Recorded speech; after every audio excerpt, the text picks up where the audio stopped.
हरि ओम। इदं राष्ट्राय इदन्न मम। गंगा सरस्वती सिंधुर्ब्रह्मपुत्रश्च गंडकी कावेरी यमुना रेवा कृष्णा गोदा महानदी। भारत में प्रवाहित होने वाली इन पवित्र नदियों के स्मरण के साथ प्रारंभ करते हैं आज के पथिक संदेश लेख पाठन अभियान का नया अंक। आज हमने इन पवित्र नदियों का नाम क्यों लिया, क्योंकि आज का जो अंक है वो सिंधु सरस्वती सभ्यता पर आधारित एक लेख पर है। प्राचीन काल से विश्व का इतिहास रहा है कि सारी सभ्यताएं जो आज तक हुई हैं उनका प्रमुख जो क्षेत्र होता है वो रहा है किसी न किसी नदी के किनारे। फिर ऐसे में हमारी जो सभ्यता है, जो पुरातन हिंदू संस्कृति सभ्यता है, वो किसी रेगिस्तान में कैसे हो सकती है या किसी एक क्षेत्र के दायरे में सिमट के कैसे रह सकती है। आज जो एक लेख छपा है वो इस पर एक तथ्यात्मक पटाक्षेप करने वाला है। इससे पहले हम इस लेख पाठन में आगे बढ़ें, आपसे अनुरोध है कि आप इस पोस्ट को लाइक करें, इस चैनल को सब्सक्राइब करें और अपने मित्रों के साथ साझा करें और लेख पाठन के इस अभियान में हमारा समर्थन करें। आपसे पुनः अनुरोध है कि राष्ट्रवादी पत्रकों, पत्रिकाओं और पुस्तकों को पढ़ने का एक क्रम प्रारंभ करें। आपसे विनम्र अनुरोध है, जिससे कि राष्ट्र को एक सही दिशा देने वाले आपके विचार बन सकें, आपके विचार राष्ट्र को नीचा करने वाले न हों, ऐसे विचारों से पोषित न हों। इसलिए ये अभियान आवश्यक है। राष्ट्रवादी पत्रिकाओं को अपने घर में स्थान दें, उन्हें पढ़ें। आगे बढ़ते हुए आज का लेख पाठन। गौरव का सवाल इस स्तंभ पर लिखा गया है कि हड़प्पा सभ्यता को सिंधु सरस्वती सभ्यता कहना तथ्यात्मक उचित है। एनसीईआरटी की कक्षा 6 की सामाजिक विज्ञान की पुस्तक exploring society India and beyond में हड़प्पा या सिंधु घाटी सभ्यता के लिए सिंधु सरस्वती शब्द का प्रयोग किया गया है। जब हम छोटे थे तो हमने पढ़ा सिंधु घाटी सभ्यता, इस तरीके से उसको पढ़ा था, परंतु उसका तथ्यात्मक जो सुधारीकरण हुआ है उसके बाद उसे सिंधु सरस्वती सभ्यता कहना ही उचित है। वो इस लेख का प्रमुख बिंदु है। आगे लिखते हैं कि जब से पुस्तक आई है तब से इस पर विवाद चल रहा है, जो अनावश्यक विवाद है। हड़प्पा सभ्यता के लिए सिंधु सरस्वती या इंडस सरस्वती जैसे शब्द नहीं नए हैं और नहीं किसी राजनीतिक एजेंडे के कारण प्रयोग किए गए हैं। कई पुरातत्ववेत्ताओं ने इस शब्द का प्रयोग किया है। विस्कॉन्सिन विश्वविद्यालय के प्रोफेसर जोनाथन मार्क केनॉयर, ब्रिटिश पुरातत्वविद जेन मैकिन्टोश और भारतीय उपमहाद्वीप के सबसे प्रमुख अधिकारियों में से एक रेमंड ऑल्चिन ने अपनी पुस्तकों में इन शब्दों का प्रयोग किया है। फ्रांसीसी पुरातत्वविद जीन मैरी कैसल भी हड़प्पा सभ्यता के संदर्भ में सरस्वती नदी की बात करते हैं। अमेरिकी पुरातत्वविद ग्रेगरी पॉसेल ने अपनी पुस्तक द इंडस एज में सरस्वती नदी को समर्पित एक अध्याय लिखा है।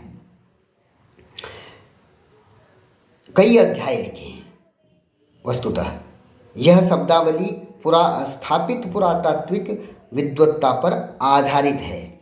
जुलाई 2024 में जब यह लोगों ने के संज्ञान में आया कि हड़प्पा सभ्यता के लिए इन दो शब्दों का प्रयोग किया गया है तो इस पर विवाद होने लगा। हालांकि इससे पहले दिसंबर 2023 में डेविड फ्रॉली ने फर्स्ट पोस्ट में एक लेख लिखा था कि हड़प्पा सभ्यता नहीं बल्कि यह वैदिक सरस्वती सभ्यता है।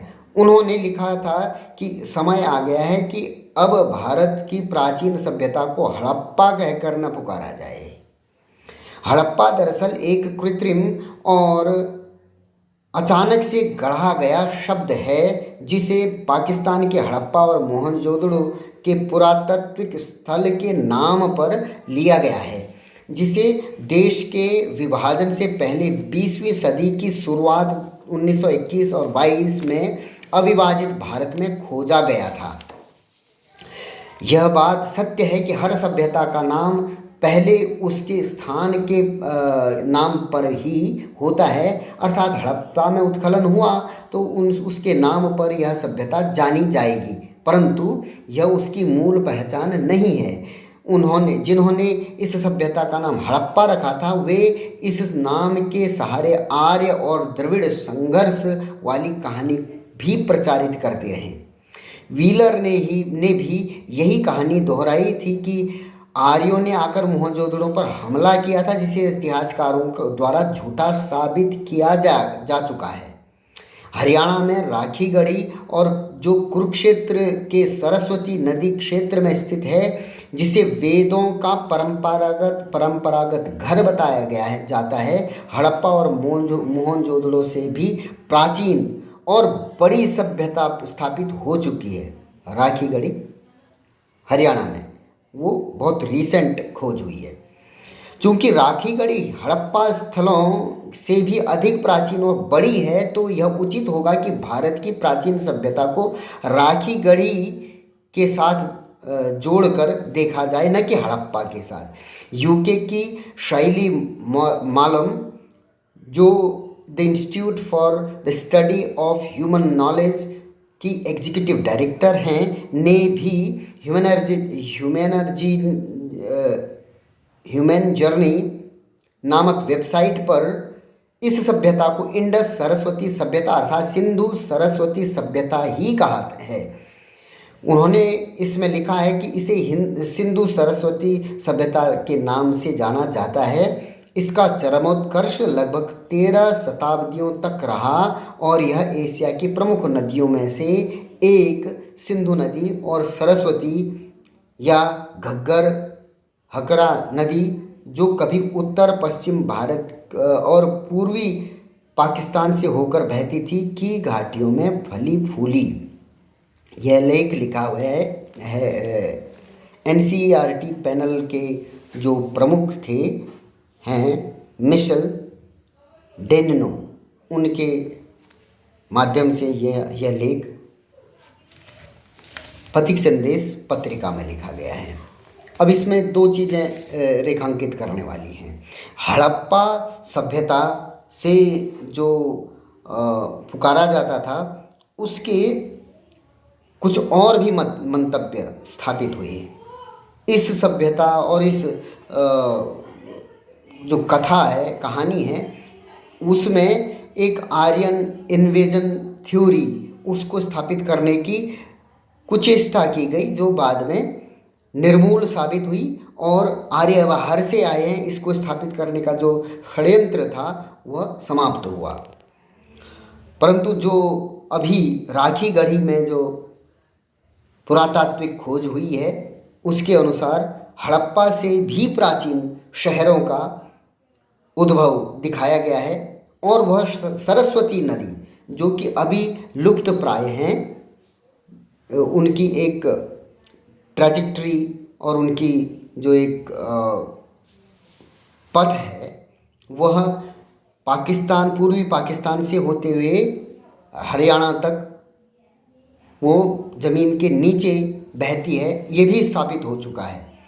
तो जब वह नदी प्रत्यक्ष में बहती होंगी तो उनके किनारों पर जो सभ्यताएं उत्पन्न हुई थी वह सभ्यता वास्तव में सिंधु नदी और सरस्वती नदी के किनारों पर उत्पन्न हुई सभ्यता, और वह एक वास्तविक उसका मूल्यांकन है। तो इसीलिए सिंधु घाटी सभ्यता के स्थान पर सिंधु सरस्वती सभ्यता, इसका प्रयोग सर्वथा उचित एवं तथ्यों से तथ्यपरक है। तो यह एक बहुत अच्छा लेख पथिक संदेश पत्रिका में छपा हुआ है। ऐसे लेख इन्हीं राष्ट्रवादी पत्रिकाओं में ही छप सकते हैं, क्योंकि ये वो पत्रिकाएं हैं जो वास्तविकता को सामने लाती हैं, जबकि जो वामपंथी विचारकों से प्रेरित पत्रिकाएं और पत्रक हैं, उनमें एक वास्तविकता को छुपाते हुए वो एक नया आवरण पहनाने की जो चेष्टा होती है, और कैसे हमारे प्राचीन जो हमारी जड़ें हैं उनको, वो जड़ों को ख़त्म करने का या उनसे हम लोगों को दूर करने का जो प्रयास वामपंथी प्रचार जगत का होता है, उसका ये पत्रिकाएं खंडन करती हैं और उनके कुविमर्श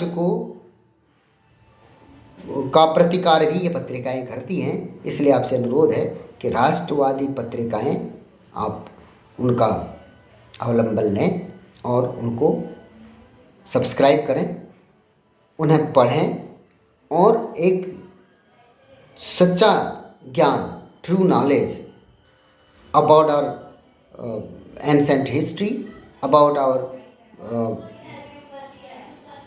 कल्चर, वो हमने लेना चाहिए।